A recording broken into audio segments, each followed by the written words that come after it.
With the sound of the whistle, the past comes alive in Rollag, Minnesota. It's the Western Minnesota Steam Threshers Reunion 1994, a Labor Day weekend celebration where thousands of people of all ages enjoy a taste of life from the turn of the century.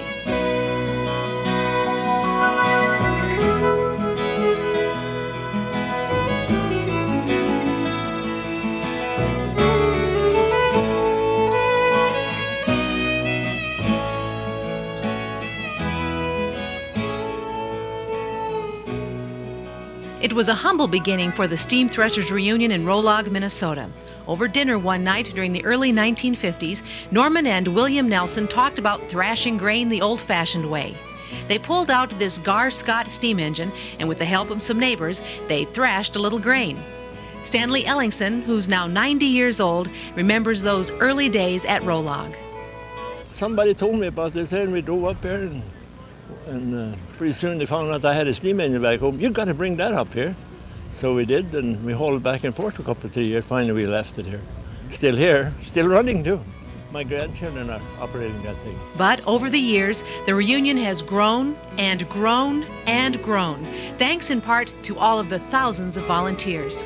We get people from all walks of life. It doesn't matter what you do for a living or what you don't do. At Rollag, everyone's treated the same, and I think a lot of that is because we are all volunteers. You know, there's nobody paid a nickel for anything they do, and I think that makes, I don't know, it just, I really think that that's part of it too. I wished I knew. Yes, I do. It may be good information to pass around. Yeah.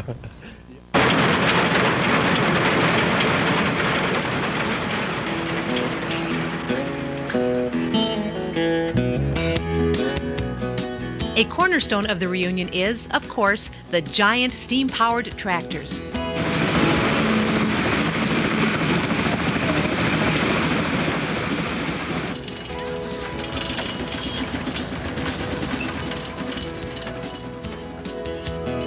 They move like great ancient dinosaurs, alive again, recapturing the spirit of the pioneers.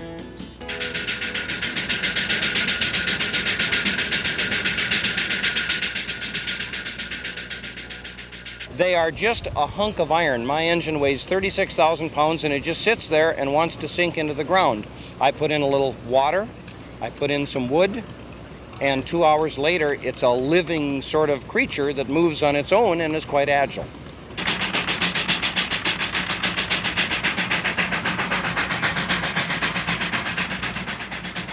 It was a new era for farmers at the turn of the century. The steam tractors moved into the fields, replacing plow horses.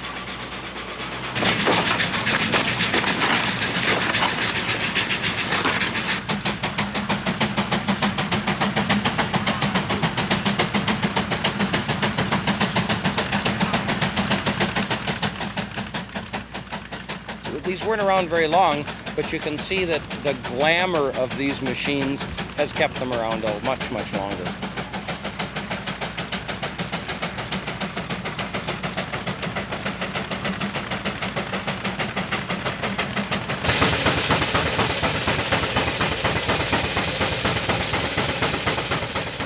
The real breakthrough for farmers came when steam technology was applied to threshing machines.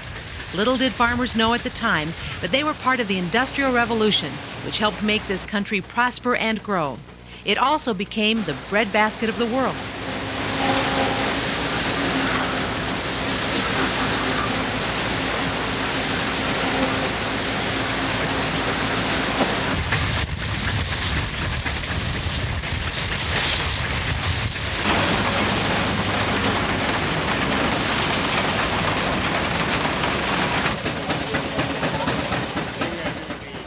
It probably was not unlike what the computer age has done to us. Imagine these guys now being able to thrash and actually at the end of the day have 5,000 or 6,000 bushels thrashed. It was really several orders of magnitude. So it just meant a great deal. It was a revolution.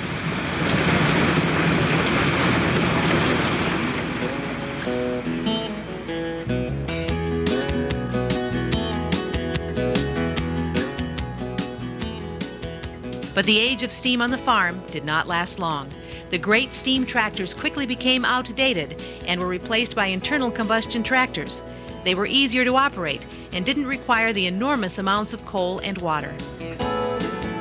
But these great machines of a bygone era will never be forgotten.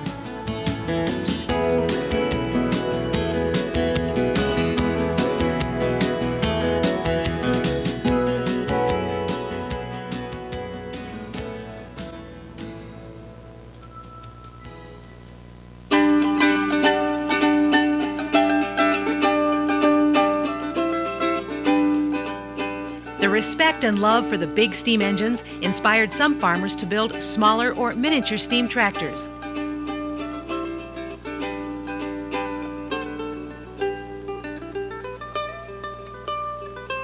They are hand-built toys which took countless hours to make.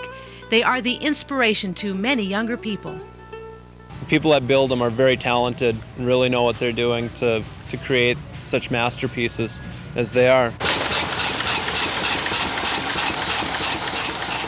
They were intriguing.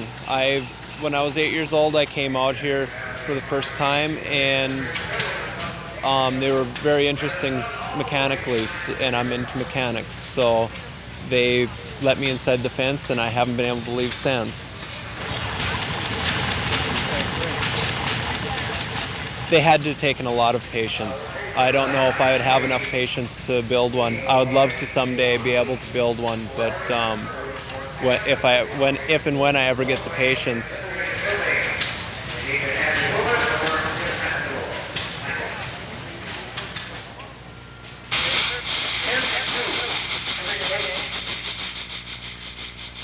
This is Charlie Olson's creation, a 1/3 scale 1915 K steam tractor. It weighs 1,400 pounds and runs on 125 pounds of steam. The boiler holds 7 gallons of water and it's fired on wood. Charlie says the joy this miniature tractor gives to others is the joy he receives. They comment about how true it is to the big models. It's a replica, and a lot of them like that. A lot of older fellows come and they see it, they say, well, that's got everything that my engine had on it. And that's what I like about it, and that's what the people tell me. And Charlie knows this tractor is built to last many years. Do you think this engine will outlast you, Charlie? Yep, I'm sure it will. I'm sure it will. Well.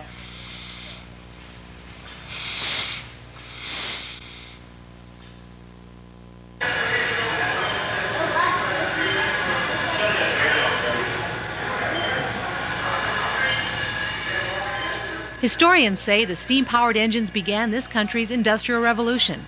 And although steam did not last long on the farm, it did make a long-lasting impact on industry. The coreless engine is an example of that. For more than 5 decades, the coreless was the prime source of electricity for the city of St. Paul. Its 380 horsepower engine moves the 19,000-pound flywheel 42 miles per hour. The generator itself weighs 16 tons. The intricate workmanship is held in high esteem. There's a certain artistic value to these old machines, the workmanship that you don't see anymore. They're kind of a thing of beauty if you look at them and how they're all put together and how they were built, and it's really incredible if you think about it, this thing being built in 1904 and it still runs perfectly well today. I like mechanical things, and this thing just really kind of tugged at my heartstrings, if you will. If you know anything about machine work, it's real obvious that the guys that built this thing really took pride in their work, and you know, it's still running, as I said, so that's a testament to their work. But just the fit and finish of all the metal parts and the brass, and when we get it all shined up, it looks really nice. And it's, I think it is a work of art.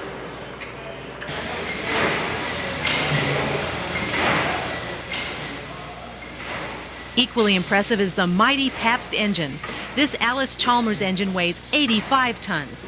It was installed in the Pabst Brewery in 1906 and was one of 4 in the power room. And this engine ran production for 62 years.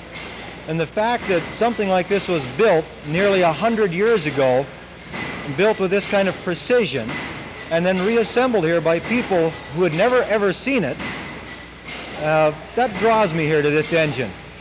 When the Pabst engine was restored at Rollag, it took 7 semi-trucks to transport it here. It then took volunteers 8 years for reconstruction. The engine sits on 230 yards of concrete, weighing 920,000 pounds. I think this engine drew me because of how simply it seems to run and how easy it seems to run. And the engine needed some friends. It needed someone to take care of it. I needed a place to work, so it worked out real well. What also has worked out real well here at the reunion is the steam hammer and its production of souvenir plates. The steam hammer was made by Morgan Engineering of Alliance, Ohio. It has a patent date of 1876. It was used for many years in the Burlington Northern Car Shop in St. Paul, but it wasn't making souvenirs then. It was used for forging hot iron parts, and we think everything at Rollag should be doing something, and we don't have the expertise for forging hot iron, but we've been forging a commemorative souvenir plate. This is our 19th year.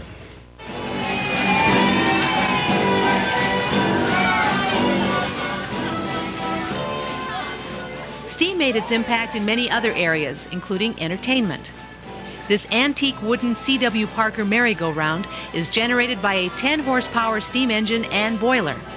The Rollag merry-go-round is one of only 2 carousels to operate on steam in the United States. And we're also very historically minded, so that we have the carousel is being restored to its original look as close as possible. Finding out what it really looked like at one time is a very difficult task, but now we have literature and we have books that we're working with. We have a committee that's very historically minded, very serious about restoring it to its original look. The Rollag merry-go-round was donated by the late Reuben Klein of Pelican Rapids, Minnesota. It provided 60 years of faithful service touring carnivals and county fairs throughout the nation. It is one of the largest attractions on Steamer Hill. I think it's a lot of nostalgia. Also, it's a type of ride that today is very valid for enjoyment. I think if you go to the county fair, you'll find the merry-go-round as busy as ever. One of the oldest rides on the Midway, dating back to the 1700s. And it's a ride that I think that children of all ages can enjoy. And the love of Rollag's merry-go-round was firmly established in 1984 when the band organ, which was built by Lance Johnson, was installed. The installation of the band organ tripled the business on the merry-go-round because it calls attention to itself. And I think people are reminded that the old-fashioned merry-go-round music means fun time. Get in line and ride the merry-go-round.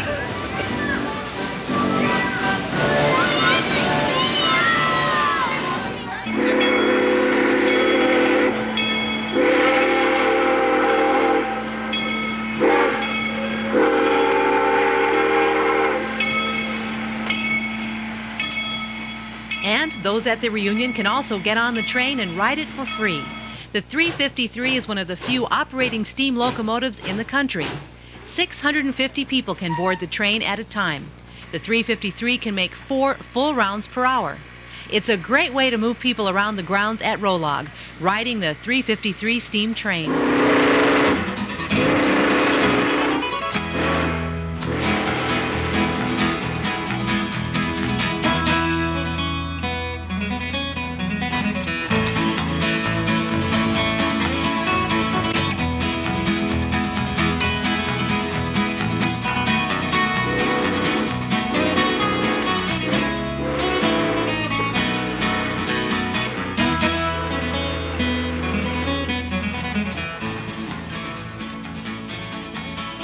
But to get the 353 up and running, it takes seemingly endless hours of work, especially on the railroad tracks.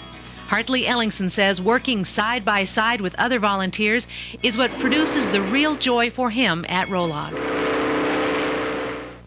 They laugh at me at work when I say, well, not everybody's got a train to play with, and they say, well, who wants to play with a train? Well, it just depends on your what do you happen to like in life, and I happen to think this is enjoyable.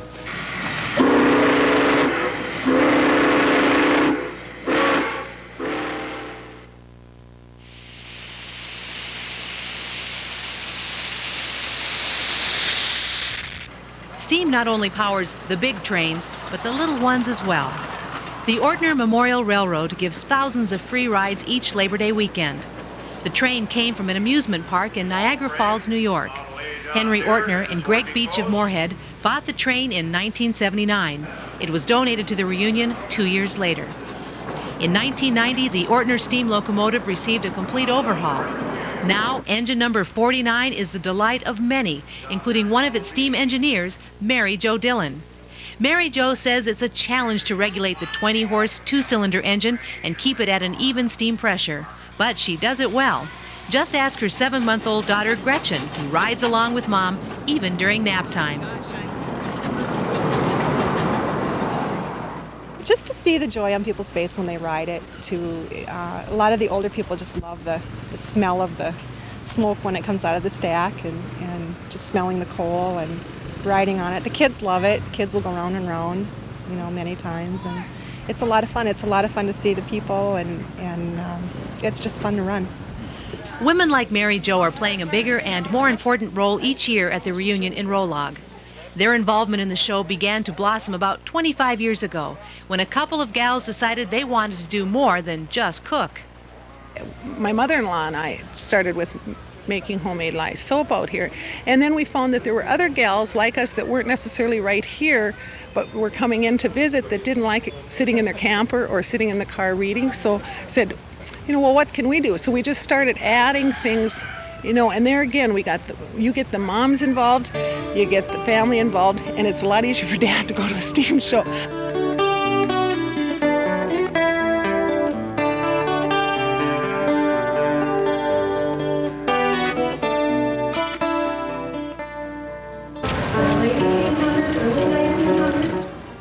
One of the most enjoyable events at the Reunion is the Style Show. It's a step back in time for those at the show, a real history lesson. Try to show the people the different eras of the clothing, how it changes and then it comes back again, the types, teach them a little what the materials were, why the styles changed, because what happened to us as a country made a difference in the styles. And that's a big thing that a lot of people don't realize, like the bicycle, the wars and all that, it made a big difference in the ladies' clothing. It's wonderful. You come down here and you can go right back into wearing the old dresses, but you don't have the problems that go with wearing all these old dresses, like the old, we have bathrooms and we have all those kind of nice, unique things that you can use today, but years ago, no, they didn't have that. We don't have to live in the dirt and all that they did then. If the men want to come out here and see the engines, they got to drag the wife along. Well, she's got to have something to do, so we have her come too, Yeah, we try to do as much as we can to keep the women coming, the children coming, and like I said in the show today, when we have these young girls modeling, they start collecting, and that's great. You start a whole generation over again,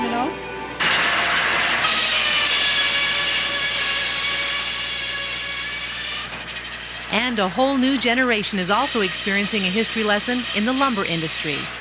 This sawmill came to Rollag during the 1986 show.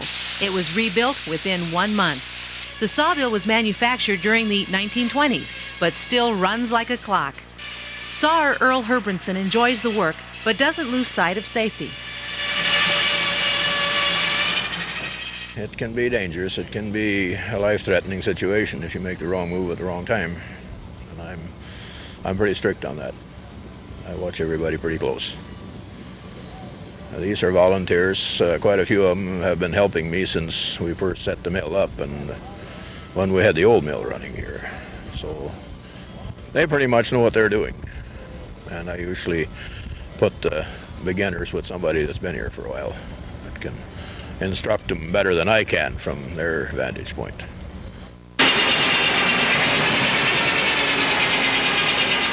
And an even larger sawmill is located on the west side of the lake at Rollag. The Bryden Roan sawmill was donated to the Reunion back in 1986. It took several years to reassemble it, piece by piece.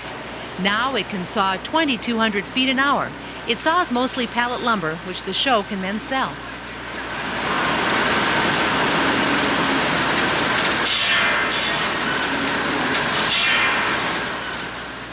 No, we try to do this like if it was for real. We got a few more people working in there than necessary. When Danny run the mill, he had 9 people, and So we got a couple extra in there now, but because it's supposed to be fun, not all work. But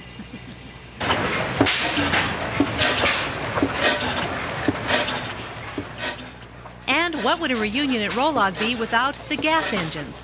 Here you will find the best collection of gas engines anywhere in the country. One of the highlights is, of course, the Auto Engine Collection, which is considered to be the finest collection of restored auto engines in the United States. Jerry Swedberg has been around gas engines ever since he was a boy growing up in the farm. These engines were made by the Fairbanks Morris Company, which is 101 years old. Many people believe Fairbanks Morris built the greatest quality of farm and industrial engines of any company worldwide. The large engines here were primarily used in grain elevators in North Dakota. They were to elevate the grain to the top of the elevator and later used to grind feed in elevators. The engines were an integral part of the agriculture industry from the 1890s to the 1940s, eventually replaced by electricity. For us people, it's primarily the unique mechanism.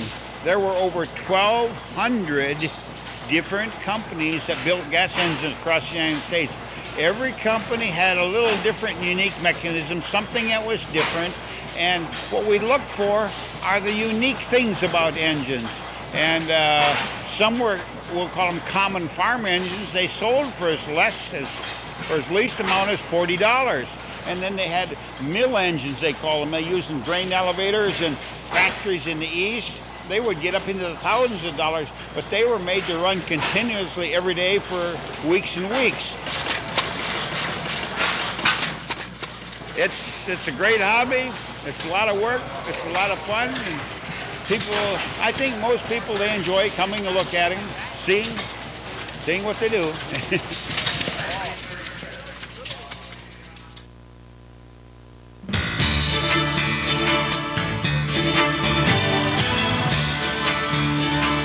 It was a sea of green on Steamer Hill.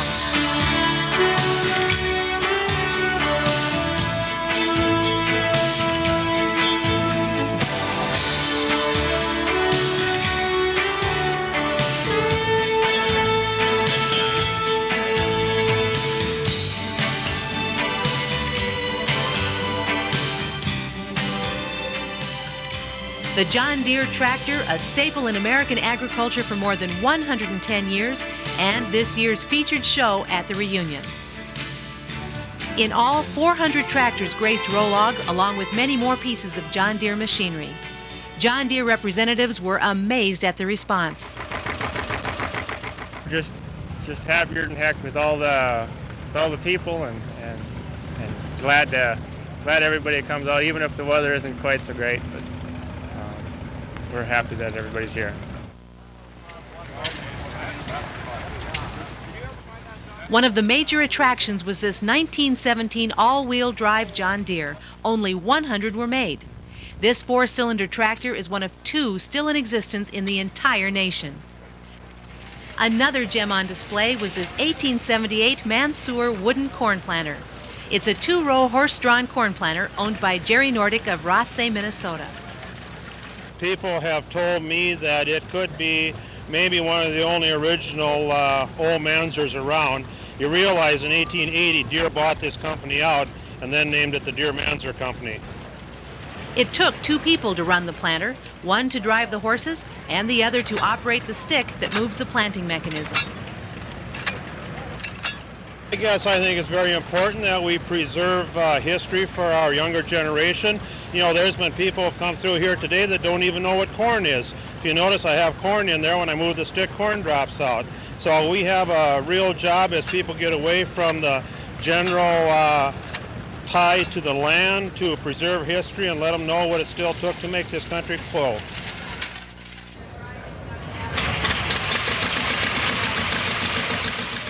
Louis Tabe knows what made this country go, especially when it comes to John Deere tractors.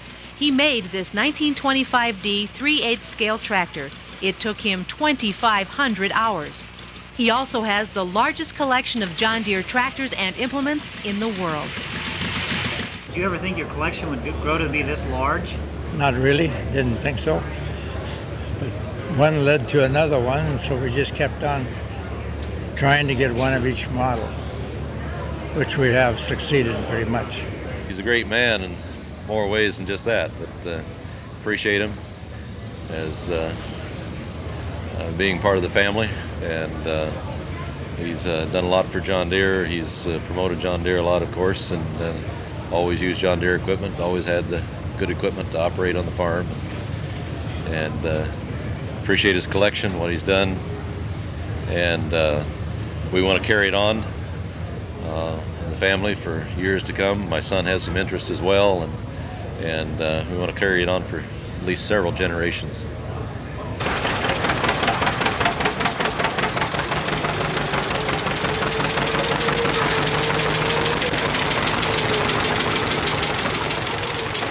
And one of the great innovators of John Deere tractors was at this year's reunion. Don Duffner of Buxton, North Dakota, put together what he calls the 3Ds. Back in the late 1960s, Don needed a bigger tractor, but couldn't afford it. He eventually purchased 3 720Ds and somehow connected them. I really had good luck with that. I had cheap power until gasoline went up to, it was 20 cents a gallon when I started out. That was only $3 an hour for fuel. They each burned 5 gallons a piece an hour, but then when it got to be up in the 60, 70 cents, I had to look at something else. So. And for the few years Don farmed with the 3Ds, he got quite a reaction. I really had a lot of fun with it in the field. This first spring, I'd see guys going down the road, and all of a sudden they'd be in reverse. They had to see it turn the corner. And when I plowed, everybody wanted to ride along and see how it worked on the 10-bottom plow, and I had to concentrate on running 3 tractors and 2 plows. If I didn't talk, I could make the corner all right, but for Don and many other die-hard John Deere fans, this unique, rare, and huge collection of John Deere tractors at Rollag stirs the memories. I really enjoyed it. I enjoy talking to people that like John Deeres the same as I do, and I got all these old John Deeres that I used to use and more or less had some of them sitting around, and this was a good time to dig them out, and it just made me laugh at some of the things I used to do. I got that old D with the Wisconsin engine on, and I hadn't used it for 20-some years, and when that thing started up, I started laughing and got tears in my eyes because it was so funny to see it go again. Because I used to have so much fun with that at tractor pulls.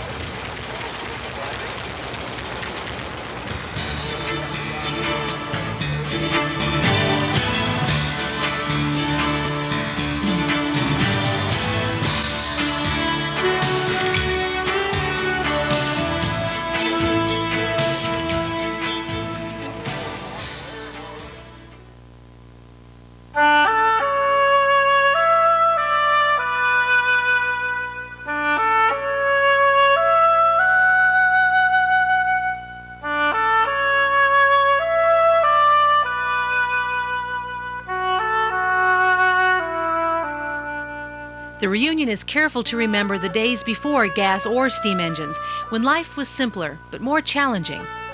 Walking down memory lane includes the Pioneer Village, featuring the Rushfeldt Farm and log houses built by the pioneers from Norway. The Bjorndal family was instrumental in providing this attraction to the reunion in Rollag. They took this whole thing and just made it happen, and it just quietly, without their group of people, and it's just a wonderful addition. But I mean it just, that's how the volunteers work around here. If there's a project that they like, they jump into it, and it just happens and turns in. It's a wonderful addition to the showgrounds.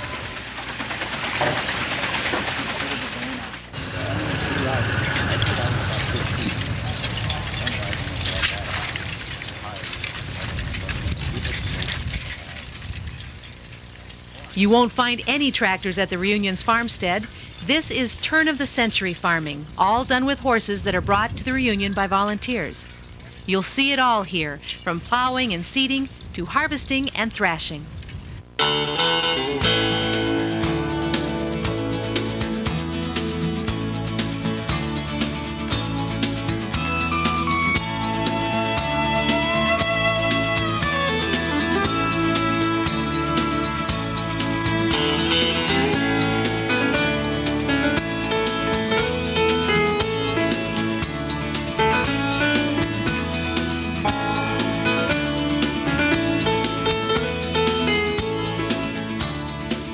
For many, this basic farming operation sheds new light on what life was like 100 years ago. I see so many grandparents telling their grandchildren, now this is the way it was, you know, when they were kids, and it brings back a lot of memories.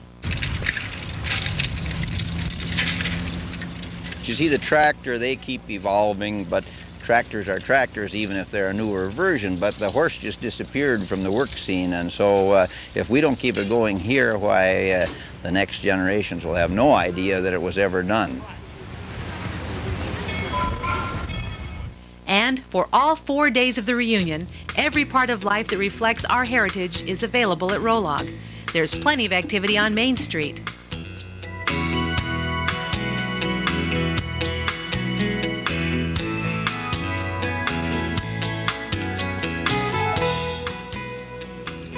It's the 3 R's the old-fashioned way at Rollag.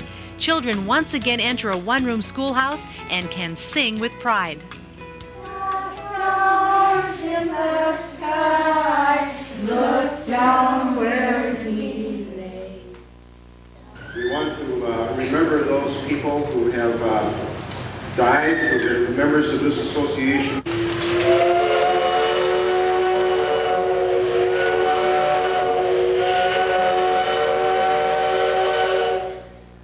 On Sunday morning at the reunion, you can hardly find a place to sit during church services. The preaching is inspiring, the singing reaches the soul. Somewhere up there, God and all the past pioneers must be smiling. When the saints of earth shall gather over on the other shore, and the roll is called up yonder, I'll be there. When the roll is called up yonder, I'll be there.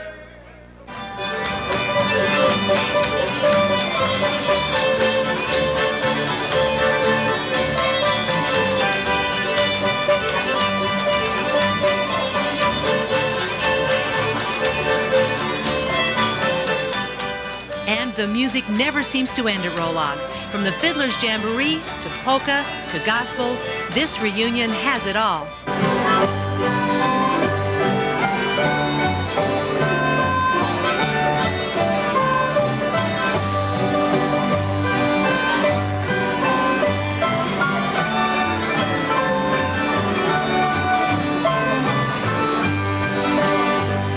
Southern Spanish angels took a feather into a ring. All for Lady Jane, you turn the girls and do.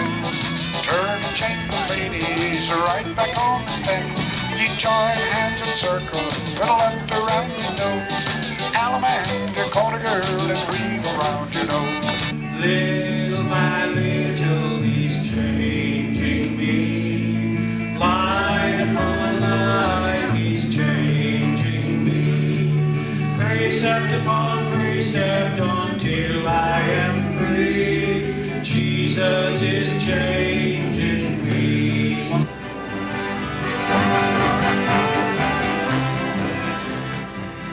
It is a festive atmosphere at Rollag. Family being with family, friends being with friends, loved ones enjoying each other in an environment all its own.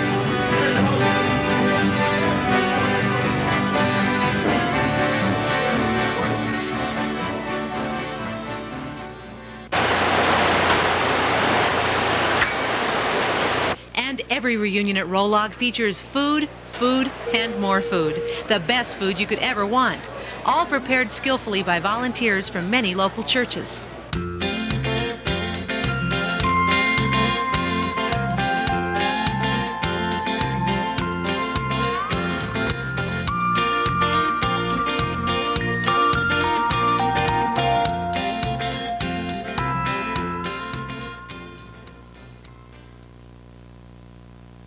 The 1994 Western Minnesota Steam Threshers Reunion in Rollag, Minnesota.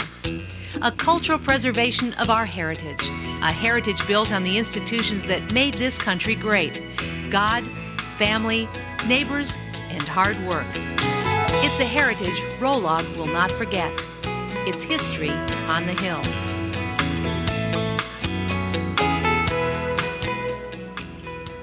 Our whole family and especially I were just sold on Rollag. I don't think there's a finer group of people around, and I've said it before. I've said it. So I remember the feeling I used to get when I'd go to Bible camp. you know, and you only went there once a year, and you get kind of that charge up feeling knowing you were going to see. And it's that same kind of feeling that starts here about Tuesday, Wednesday. And it's because it's such a special relationship and a really true friendship with these people. You're sharing that same kind of bond again. I think that's what makes it all click. It's a wonderful family hobby, I suppose, that you could say. It keeps the family together. I think we respect what our forefathers went through. It does unite us. I suppose it's a time for us to spend just together as a family, and yet this is a reunion, and we get together and we meet all of our old friends again who we haven't seen for a year, and then our kids are building more friendships, and they're seeing everybody, and that'll keep the show going. I think it's really important to preserve all this old equipment. If we didn't preserve it, there wouldn't be any of it left. It tells a lot about our history, about how hard some of our forefathers worked just to make a living, and I think that's real important. Well, I've been involved at Rollag since day one, since the show started, and I really enjoy it. I wouldn't miss it for anything, and I guess as long as I'm able to get around under my own power, I'll be here. Like I said before, it's the people that make the show.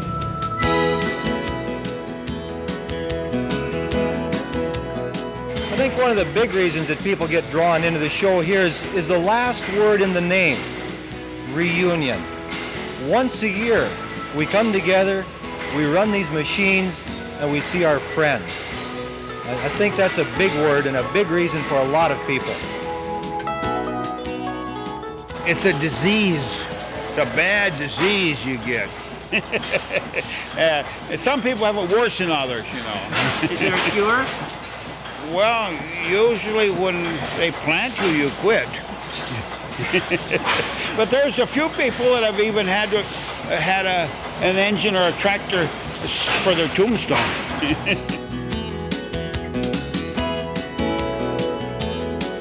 Getting to meet people from all over the country and even other countries, and they're every walk of life, but we all have a common bond of preserving the past, you see, and that's what makes it real interesting. I enjoy being up here. My whole family comes up here. My husband runs a steam engine, and my kids are up here, and they're getting into it, and it's a great family thing. The people up here are great. It's like we're all one big family, and it's wonderful. It's a lot of fun. It's more than a hobby. It's kind of a passion. Rollag has some of the best people that you'll ever be acquainted with or associated with, and I'm just proud to be part of it.